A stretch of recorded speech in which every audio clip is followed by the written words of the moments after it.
trains, he's done planes, and he's getting ever closer to space next. It's our very own starman. It's Sir Richard Branson. Good evening, Richard.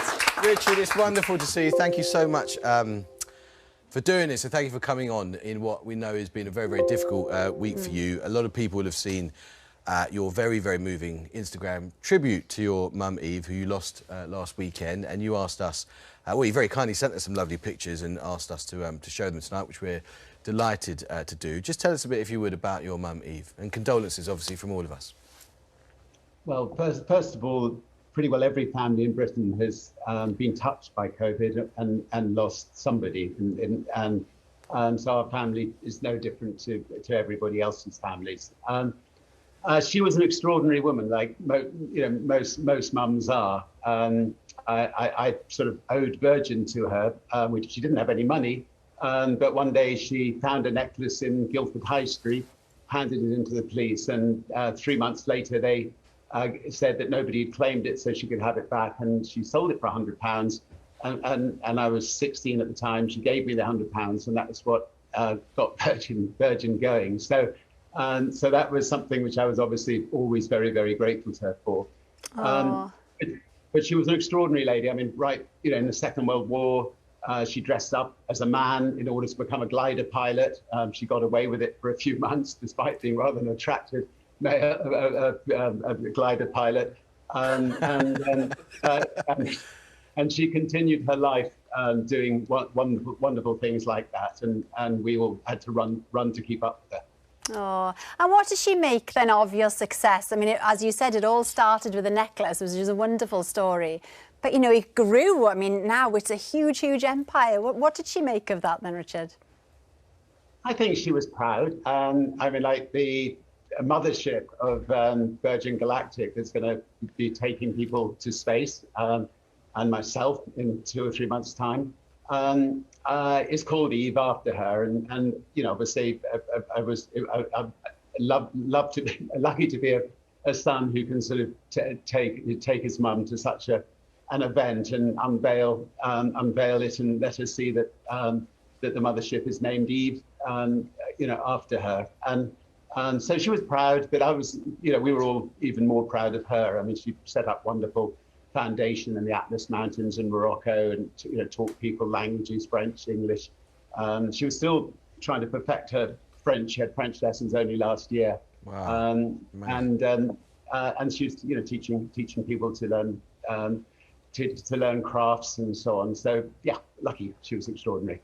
Oh, she sounds like a wonderful woman, and obviously is still very raw, Richard. We send our best wishes to you and the family, and we'll talk a bit later. Yeah.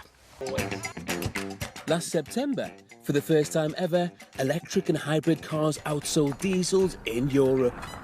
But while their popularity is on the up, there's still one thing causing many people, and me included, to put the brakes on joining the electric revolution. The fear of running out of juice. No two ways about it. Charging an electric car just isn't as fast or convenient as popping into a petrol station and filling up. If we're all going to switch to electric before the sale of petrol and diesel cars is banned in 2030, then how we charge those vehicles has got to change. But it seems that's already underway.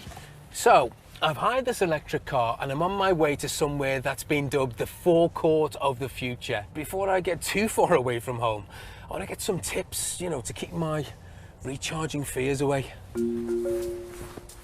Melanie Shufflebotham is from ZapMap, an app which helps drivers find their nearest charging point. So Mel, what top tips can you give me? First of all, you need to plan ahead. You need to make sure you know which charge points are best for your vehicle, how long it's going to take to charge. You're in a Nissan Leaf, so it'll take you around 40 minutes to charge on a rapid charger. Secondly, make sure you've got the correct app. And thirdly, don't worry, you'll be fine, and have a great trip. Fingers crossed. Thank you. Mel's a bit more confident than I am right now. As an electric car newbie, I've got a lot to learn. The whole charging network is run by around 40 operators, of which can't seem to agree on one simple way of paying. And that rapid charging Mel mentioned is one of 4 different speeds of charger, and that's before you start to talk about connectors and adapters. Right, let the fun and games begin. I think AC is the slow charge, so I don't want that one. Hang on a minute, AC rapid, it's saying here. Right, okay, now that's confusing me now. To charge your car, use the Electric Highway smartphone app. I just want to charge my car. Right, okay, I think we're finally there now. And whilst I wait for a top-up, I'm meeting with motoring journalist Steve Fowler to get his take on what needs to change to persuade more drivers to go electric. But there's so much wrong with the charging networks. It's about charge anxiety. Am I going to be able to find a charging point? Will it work? Will it be easy to work? Which app do I need to use? We need a little bit more of a shove from government to make sure that this is done. The Competition and Markets Authority is looking at the charging networks at the moment. As I say, we don't want to regulate them, but they need to self-regulate a little bit more. So why can't it just be one simple paying system? Yeah, I'd love us to have just one app for every single charging point. Simple is going to get people into electric cars.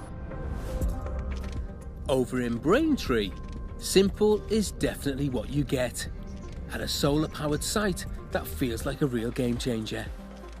GridServe claims to be Britain's first electric-only forecourt, and Toddington Harper is the brains behind it. So I've got to say, the last service station I used, I had to download the app. It took me a bit of time, but here, I just tapped my contactless card and away I went. Perfect. It's designed to be incredibly easy. There are 36 chargers here. We've also got a supermarket, a post office. We've got exercise bikes too that generate energy. Cars equipped with the latest charging tech could potentially add around 200 miles of range here in just 10 minutes. And all the electricity this place uses is net zero carbon. I've got to say, it's all well and good if you live around this area. Our plan is to build over 100 sites across the country over the next 5 years so that we can have a whole UK-wide network. And it's not just Toddington with big plans. Oil company Shell aims to open its first all-electric forecourt in the London area this year. And whilst there's clearly still a long way to go, could forecourts like these finally be the charging solution the industry needs?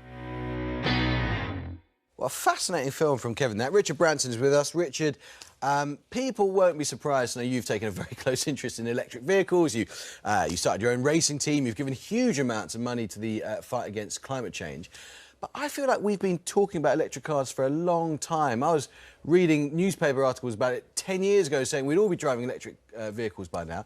Why do you think it's not yet happened? Why hasn't it happened as quickly as we would have liked for it to happen? Well, it was only about 10 years ago that a young man turned up at my front door, had brought a car all the way over from America, his first car he'd built, wanted to take me for a test drive. And that young man was called Elon Musk. And it was a beautiful car. And he went back to America with the car and he started building many of those beautiful cars. And it took a while for the bigger competitors to answer back. And by the time they answered back, he'd built the biggest car company in the world. And I think Elon realized that that the public would benefit massively from electric cars. Yes, there would be little teething problems like your program's talked about, but it's a lot cheaper to have an electric car. It's much, much better for the environment. And yeah, sorry. No, and Elon Musk has been absolutely vindicated, hasn't he? And then some. Let's talk about another campaign that you're throwing your very considerable support behind, Richard, which is about helping dyslexic children. And you've spoken about this in the past very publicly. When did you first realise that you were dyslexic? Well, when I was a child, the word dyslexia didn't exist. So I was just stupid at school, or people thought I was stupid or thick. And that's what I was told I was. I was hopeless at the conventional learning. And so when I got my £100 from my mum, I left school to start a magazine and build Virgin and so on. And so without being dyslexic, I may not have left school. But later on in life, when I was in my 20s, I got tested and I was told that I was dyslexic. And it's come out in strange ways. I mean, I was having a board meeting when I was 50 years old, and one of the directors said to me, "Richard, I don't think you know the difference between net and gross. Because I would say, is this good news or bad news when the figures were presented of Virgin's figures? And he said, look, let me show you. And he pulled out a bit of paper, he penciled the paper in blue, and he put a fishing net in the paper and said, the fish that are left in that net, that's your net profit, and the rest is your gross turnover. So, I managed to build, quite an interesting group of companies around the world, despite being dyslexic and despite not knowing the difference between net and gross. So, what I'm trying to do now is to talk to kids who are dyslexic and just get them to push for the things that they're good at in life and not to worry too much if they can't spell. And what an inspiring message. What a hugely inspiring really is. message. I tell you what, Richard, let's bring Kate Griggs in because she's the lady. Hello, Kate. Good evening. You're the lady behind the campaign Made by Dyslexia. And, of course, you've roped in people like Richard and other well-known faces to show children that being dyslexic, as we've heard from Richard, can be an advantage, actually, can't it? Absolutely. I mean, dyslexic thinking skills are hugely valuable for the future of work. We know that the World Economic Forum has mapped dyslexic thinking exactly against the skills that we need. So we just need to try and flip the way we think about dyslexia from a difficulty to actually a really valuable way of thinking that we need to be spotting and nurturing. And tell us about this lovely book then that you've made to coincide with the campaign. I think we've got a picture of it. Here we go, Extraordinary People. So this is about sort of bringing out the traits that people like Richard have, isn't it? So that other children with dyslexia can be inspired by it. Absolutely right. So we know what dyslexic thinking looks like in adults, and this book is the first time we've actually looked at what it looks like in kids. So the idea is it's the perfect introduction for teachers, for parents to actually understand dyslexia, talk about dyslexia to their kids. So we're really, really hoping that it's something that every single teacher and every school will buy into to actually have a look at how brilliant dyslexic kids are. Terrific. And Richard, last month I love this, you surprised a school class in Devon that was actually studying you as a subject, and you met a boy called Jake who'd just been told that he was dyslexic. What advice did you give him? Just to follow his dreams, not worry about the fact that his spelling wasn't great. He's got Google that can do the spelling for him. And one day, he'll be in a position where he can lead and empower people and go on to great things, and as a lot of dyslexics do.